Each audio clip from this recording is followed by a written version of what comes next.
Hey, so thank you all very much for coming to my talk. So I am CIARAN Monaghan.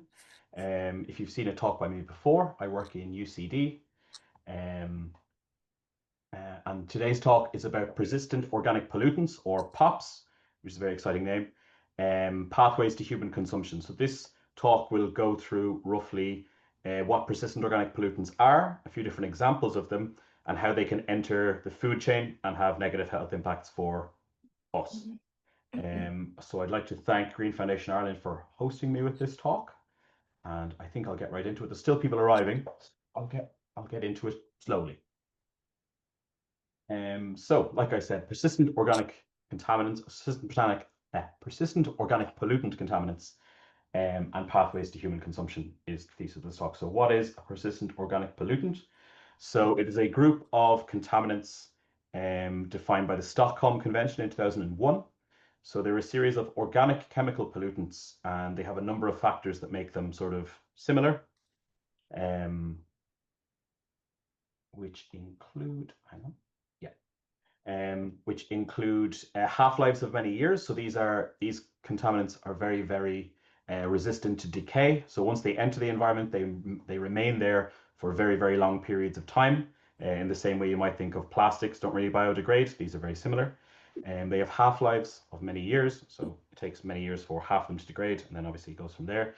They are ubiquitous in nature, meaning that we can observe them in air samples, soil samples, water samples, and even the samples, tissue samples from humans, animals, and plants. So they're really, really common. They're almost everywhere. They are toxic to humans and animals with a number of sort of common effects between them. These are things like they can be carcinogenic, i.e., causing cancer. They can cause allergic reactions. They have negative impacts on the nervous system, the reproductive system, and the immune system. And as well as that, they're associated with developmental impairment and birth defects. So if children are exposed to these chemicals, it can have sort of long-term developmental impacts on their growth, both physical and sort of mental. And they tend to bioaccumulate in the food chain, meaning that when you go up the food chain, they reach higher and higher concentrations because they don't naturally break down in the body, meaning that if you eat, if you have a plant with a certain concentration and an animal eats several of those plants, it will concentrate in that animal, and then if another animal eats that, it'll concentrate there. So as you go up the food chain, you see these in higher and higher concentrations on the basis that they don't biodegrade.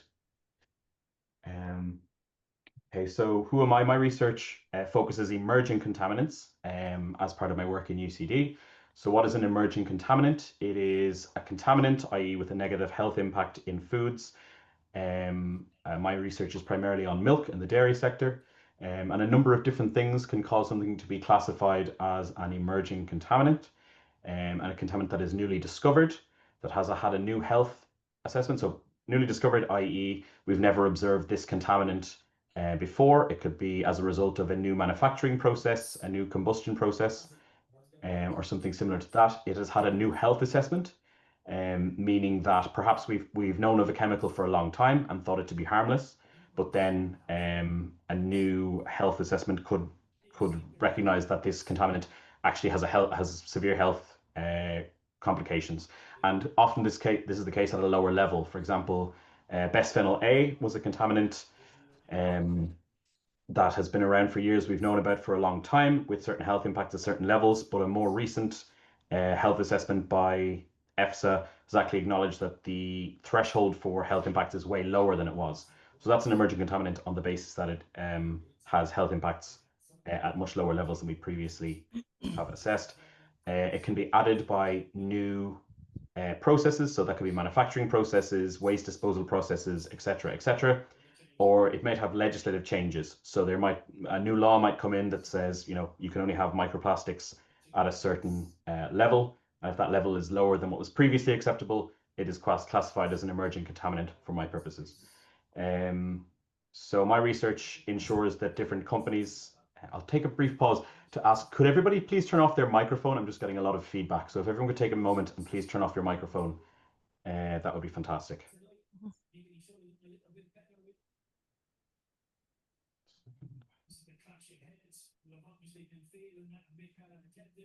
I can hear the television. Cool. Okay. So, like I was saying, my work primarily ensures that companies ensure consumer health. So, are these contaminants present? If they are present, how do you mitigate for them? How do you reduce them? What levels have they been seen at before? Is there going to be a product recall on the basis of these contaminants, etc., etc.? As I said, my work primarily focuses on the dairy sector, but most food producers will have someone of my ilk working to ensure that these contaminants, and especially new contaminants that we don't know much about, that they are up to date on all the research available for mitigating health effects. Um, so a quick point, I just want to make this clear before I start. My work, like I said, focuses primarily on the dairy sector. So the examples I provide within this talk primarily focus on the dairy sector. This is not to imply that milk or other dairy products are major vectors of contamination. They're merely the ones with which I am most familiar. Um, there's a number of reasons why dairy is considered, you have to be particularly careful with dairy products. Primary one being that dairy can contribute such a huge proportion of the diet for children, meaning that developmental effects are particularly dangerous there, which is why the dairy sector puts so much work into researching emerging contaminants and pre-existing contaminants. So just to let you know, it's not that dairy is some uh, horrible concoction with loads of contaminants in it. It's just there's a huge amount of research done into dairy on the basis that it's such a common food product for children. So the first one I'm going to discuss today, PFAS, which stands for perfluoroalkyl substances. You might have heard of these. There's a lot of news coverage on them in which they're referred to as forever chemicals. So if you've heard about forever chemicals, this is what is being discussed, these PFAs. So they're a very large group, something in the realm of 1,400 synthetic chemicals, which we manufacture and are used in a wide variety of different processes. The one you'll probably be most familiar with is use in non-stick surfaces. So all those non-stick pans and stuff like that, the coating on those, that's sort of like kind of silky, oily kind of consistency. That's a coating of PFAs because they're they're extremely hydrophobic, meaning that they don't allow sort of water to penetrate the surface, and as well as that, they're often fat resistant as well. So they're basically used as sort of non-stick surfaces. If you've ever received the advice not to use, wire scrubbers on your non-stick coating pans, this is the reason, is because that attrition can remove PFAS particles and they can be released into the food or the water, etc. So they're used in non-stick surfaces in clothing. They're frequently used as fire suppressants. So in areas where you would need where fire suppressant qualities are important, for example, airports, military training bases, you tend to get quite high levels of PFAS in the soil or in the water there because of their use in fire suppressants. They're often used in packaging, a lot of non-stick packaging. You'll see things like butter, things like old pizza boxes used to have quite a few of them. And then also in engineering and construction. I know when they're making semiconductors and things like that, PFAS are pretty frequently used. They have an extremely wide variety of uses. They are quite useful. Unfortunately, they have negative health impacts, which I'll discuss in a moment. The most common ones you'll see discussed in the news and in the literature is PFOS and PFOA. Those are just two of the most common ones. Within the food research, we have a list of about 12 or 13 that we tend to see most often, and be on the lookout. If anyone's ever heard of Teflon, basically PFAs are used in the manufacture of that. So, why are they used? Again, they're water and oil repellent, meaning they are stain proof. You can imagine why that's quite useful. They are pretty frequently observed in um, they're pretty frequently observed in human tissues. They are everywhere. They're in the water, they're in the soil, even clothes that have them, when you wash them, those are, particles remove and enter into surface waters and soils and things like that. They leach out of products where they're used. So they're very, very common in nature, and they've also, a study in 2000 detected PFAS levels in all Americans that were studied. So they're very common within us, which is obviously alarming. And their chemical bonds are extremely stable, so they really don't break down for a very long time, whether that's in soil, air, water, or human tissues, or even plant tissues. So they're very common and they're very sort of useful, which is unfortunate. Now, in terms of coverage, you've probably seen a lot of coverage of them. If you haven't, if you search them at any given time, you'll see multiple articles about them. In the news at all times, and a lot of the ones I have here are just from a few weeks ago. So seafood is a pretty common because of their accumulation up the food chain. Seafood is a pretty common vector for them. As you can see here, they're covered constantly. So what are the health impacts? Primarily, they're endocrine disruptors, meaning that they influence your your hormonal system, so they can wreak havoc on that. They disrupt the thyroid. They have immune disruptions, so they can weaken your immune response to disease. They're associated with liver disease. There are some studies linking them to potentially causing cancer. And they have significant developmental impacts on children. So they are released through milk, and that includes both dairy milk and breast milk. So if a parent is consuming food that contains PFAS, that can be transferred to the child. Obviously, that's negative for the purposes of developmental impacts and so on. So how do they enter foods? And there's actually a number of different ways they can enter the human diet. When they're present in soils, they are uptaken into plant tissues. So if you have a field of soil with PFAS in it, plant tissues will absorb some percentage of that. Now, it's usually quite a low percentage. I've seen something like 5%. But that means they're present in the crops and in animal feed. And then when they're consumed by animals, they enter into, you know, the eggs, the dairy, the meat, etc. And then when we eat it, we're exposed to it that way. So when they're present in soils, they eventually end up in our systems.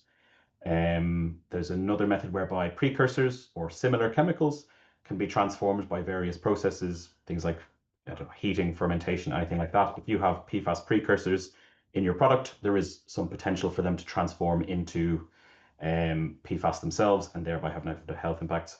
Any sort of manufacturing facility for food that is using intake water, so for if you have a steam jet or something like that, intake water, they can be brought in with that and then be present on food contact surfaces whereby they're absorbed, or they can be in the intake air. So if you have a cooling system and you're intaking air into that, PFAS present in the air can land on the food substances and cause negative health impacts that way.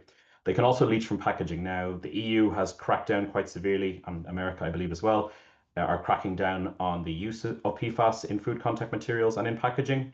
But obviously, that's one of the historical ways where we would be exposed to them. So useful information for you. How do you avoid them?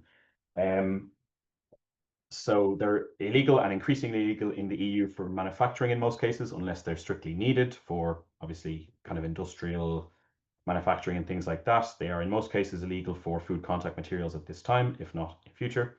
They also bioaccumulate. So like I said, if you're eating so higher food chain elements, you'll be exposed to them. Crustaceans in particular are associated with the highest exposure. So if you're someone who eats crab, lobster, etc., something like that constantly, you're more likely to be at risk than if you're eating, say, fresh vegetables, because they don't tend to accumulate quite as much. So crustacean food, food made of crustaceans can have significant concentrations. They have a strong affinity for proteins. So in milk, for example, beta immunoglobulin, which is a specific protein in milk, they're quite attracted to that. So then if you have PFAS in your milk and you go to make, for example, protein powder, most of the PFAs will associate with that. So milk proteins, infant formulas, things like that can be risk areas. And again, like I said earlier, avoid non-stick cookware. If you necessarily need to not use non-stick cookware, don't be particularly rough with it in terms of, like I said, using wire wool and things like that to clean it. So I hope that's a good brief preview for you there, and I hope some of the the methods of avoiding them are actionable to you. I'll move on quickly and talk about dioxins. Now, these aren't really quite as heavily covered in the media, but they are pretty significant. So as opposed to PFAs, which we manufacture on purpose for various industrial uses, these are generated as a byproduct. So typically they're associated with combustion, and primarily with the incineration of waste, municipal waste. So those big incineration factories, out the top chimney comes significant amounts of dioxins. They're extremely toxic. They're some of the most potent carcinogens we're aware of in many, many studies wherein dioxins are exposed to animal tissues. Cancer is a pretty significant risk. They're persistent in the environment as PFAs are. These are also, for the record, classified as persistent organic pollutants. I don't know if any of you are familiar with the term Agent Orange or TCDD. Agent Orange was a chemical weapon used in the Vietnam War, and that is TCDD, which is a dioxin. So they're quite dangerous, as I hope it made clear. They have Because they're also POPs, they have similar health impacts to PFAS. They're carcinogenic, very carcinogenic in this instance. Hormone disruption, which comes with all the aforementioned sort of issues. Reproductive toxicity. So in young children, they create developmental and learning difficulties. So if you're, I think it was an American study I read wherein mothers who were eating fish that contained dioxins, their children were more likely to have developmental and learning difficulty impacts than those who were not exposed. They impact your fertility, so decreased sperm count and endometriosis. And again, immunotoxicity, meaning they lower your immune response to disease. Um, so how do they enter our food chain? They are primarily carried through airborne transport. As they're released, they can land on, again, they can land on fields of crops, they can land on fields of grass where, say, chickens, etc., cows, um, things like that, eat them, and then they enter their systems and thereby ours. As opposed to PFAs, which are primarily attracted to protein, these are fat soluble, meaning that they partition into the fat of whatever you do. So they'll be stored in fat tissue, and that's the case in our bodies as well. So meat, fish, eggs, and milk are considered the most relevant for exposure to dioxins. And the vast majority of our exposure is through contaminated food. You can breathe some in from the air, but those will be at concentrations which are next to negligible. Over 90% of our exposure to dioxins is through contaminated food. So to avoid them, as I said, they partition into fat. So if you consume more low-fat food, you're more likely to avoid them. So, eating just the whites of the egg or something like that. Low-fat milk, because when the fat is removed, these dioxins tend to be pulled out with them because they have an affinity. So eating low-fat food is a primary method of avoiding dioxins, and as well as that, because they can land from the air, they can land on crops. Washing vegetables removes soil that is contaminated with it. So avoiding dioxins, again, they're ubiquitous, so they're relatively hard to avoid entirely. But if something you're concerned about, these are some sort of valid methods of reducing your overall exposure. It's very difficult to get it to zero because, as I said, they're ubiquitous. And to move on to my final example, that would be microplastics. Now, microplastics are not considered persistent organic pollutants. However, they are extremely long-lived in nature in a similar way to the other two, so I thought I'd include them. And as well, they're obviously a public interest topic. I think every single day there's hundreds of articles written about microplastics. So microplastics are defined as plastic particles that are smaller than 5 millimeters in size. Nanoplastics are smaller again. So microplastics can be divided into primary and secondary microplastics. Primary are those that are purposefully manufactured by us. So think of, for example, those plastic microbeads in various cosmetics. A lot of microplastics dusts are used in various manufacturing industries. And then what you might be more familiar with or might be more intuitive to you are secondary microplastics. These are microplastic particles that break off of larger plastic surfaces. So, if you are using the same, say, plastic tub to carry your food for 5 years, there's going to be wear and tear. Those plastic particles are going to enter your food. And anytime you wash, say, something made of nylon, small particles will enter the water system, etc., etc. Again, these can bioaccumulate. And so primary and secondary microplastics are what we typically discuss. Obviously, one is much easier to legislate against than the other. You can tell people to stop making them on purpose, but obviously the breakdown of plastic surfaces that we've been using for years and that will exist for hundreds of thousands of years are more difficult to get around. They are ubiquitous in the environment. I'm sure we've all heard that adage about microplastics being detected in almost all of the fish that we consume and so on. Obviously, human bodies are full of them as well. So this diagram was taken from a 2018 paper, Wu, Shang, and Zhang, and this describes the sort of main shapes of microplastics that we see when we examine, well, food, water, any sort of medium really. That you can see the names here. So sheets, films, fibers tend to come from clothing, things like that. Fragments, pellets, and foams. So those are the shapes that we typically ascribe to them. How do microplastics enter our food? How do microplastics not enter our food is a better question, I think. So they can enter again in intake air or water. So if you're running a factory that intakes air or water for any reason and is manufacturing food, you'll get microplastic contamination there. Attrition of food packaging, that's fairly obvious. If you are microwaving a lasagna that's in plastic, the heat is going to excite the surfaces. So microwaving things in plastic is generally not a good idea if you're trying to avoid them. They're uptaken into crops from the soil in the same way that the other previous contaminants were discussed. Filtration and food contact surfaces. So, say a leg of chicken that is rolling through a factory across all those plastic surfaces, there's going to be levels of wear and tear. Plastics are going to enter your food in that way, as well as that storage or tubing. So, for example, when you're harvesting milk, it moves through a plastic tube.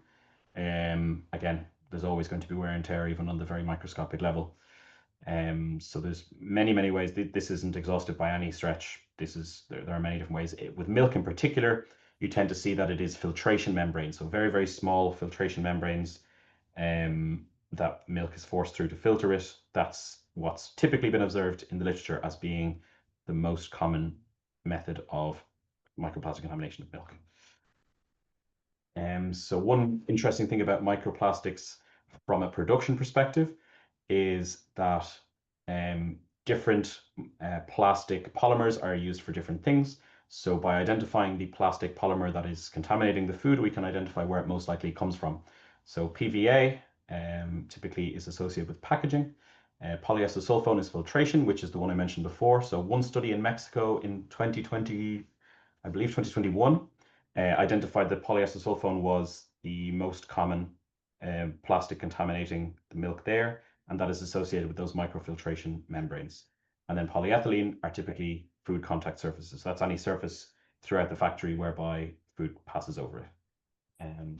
But hopefully by publishing more studies where microplastics are identified, we can identify the key areas where plastics enter the food and thereby mitigate it. Health impacts, so again, they accumulate.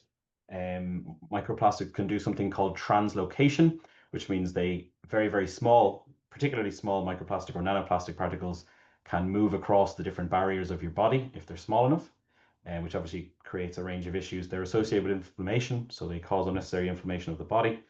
In particular, they can pass across the blood-brain barrier, so they can enter the brain, and the placental barriers. So that is particularly alarming. They cause metabolic disorders, again, fertility issues such as sperm count.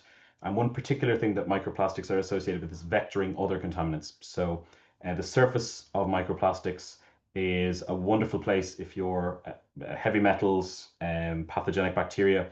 So they can absorbing microplastics into your body often carries other contaminants. Things like lead are associated with kind of sticking to the surface, bisphenol A, which is another contaminant, pathogenic bacteria, things like that. So unique to microplastics, we probably have the translocation, cause of inflammation, and then vectoring other contaminants. So they're associated with a lot of pretty severe health effects. There are a number of challenges facing attempts to mitigate microplastics and their exposure in food. So obviously their plastic surfaces in general are almost ubiquitous. I don't know how many plastic surfaces we all interact with on a daily basis. Every time you buy something in the shop, it's wrapped in plastic, it's stored in plastic, often they're cooked in plastic. All through the production chain, they touch plastic surfaces, whether it's in storage or harvesting. So their ubiquity is a challenge. There's a paucity, meaning a very low level of studies identifying them. Microplastics are quite hard to actually quantify. You can pick them up with a microscope because of the number of different polymers and so on. They can be quite hard to identify within food. You have to filter it quite a lot. They're one of the more difficult. You can't identify them in the same way that you can with other contaminants. They're quite hard to pick out. You can replace your plastic containers. A standardized method for detecting microplastics hasn't actually been codified in the scientific literature. So it's sort of a race to get the best method is currently what's ongoing in a lot of food research at the moment. How do you avoid them? So there are 3 criteria under which microplastic contamination, the likelihood of microplastic contamination is increased according to one paper. So if they're exposed to heat, that obviously can exacerbate degradation of the surface. So if you're creating a food product and that is, if it's in contact with hot, if it's heated in any way, that creates a greater likelihood of microplastic contamination. Physical stress, so any sort of bending or warping of a plastic surface will release microplastics into anything it's touching. And the age of the plastic, so reusing sort of plastic containers. I don't know if you have maybe Tupperwares or something like that. The older they are, the more likely they are to release plastics. So I think these are all kind of, you can picture all these quite easily with maybe a plastic bottle. If it's heated, if it's sort of warped in any way, or if it's an older bottle, you're going to get an increase of microplastic contamination. So the general rule is more processed foods, because they're rolling across more surfaces, they're packaged differently and so on, are more associated with microplastics. So homegrown food, if you really want to avoid these, homegrown food. Now there will be some level of plastic contamination of the soil, because I mean we buy our food in plastic we buy our soil in plastic bags. They're in the air. Never going to get rid of them entirely. That's kind of the case for all of these. But homegrown food is one of the best ways to do it. And eating less processed food, buying sort of uh, vegetables as opposed to, some vegetable burgers that have been through 2 or 300 different sort of manufacturing processes. So in summary, PFAs are primarily associated with non-stick surfaces. They have an affinity for protein, so they're in very high protein foods.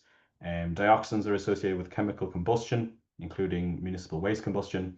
They have an affinity for fat, so high fat products are likely to contain more dioxins. And then microplastics are associated with more processed foods, and so consuming non-processed foods is one of the best ways to avoid that. So I'll stop the talk there and make time for some questions. I'm not sure if anybody wants to unmute and ask me any questions, but thank you very much for attending the talk today. Thanks to Green Foundation Ireland again for having me. I hope you found this informative, and I hope you found the avoidance methods actionable in some way. So thanks.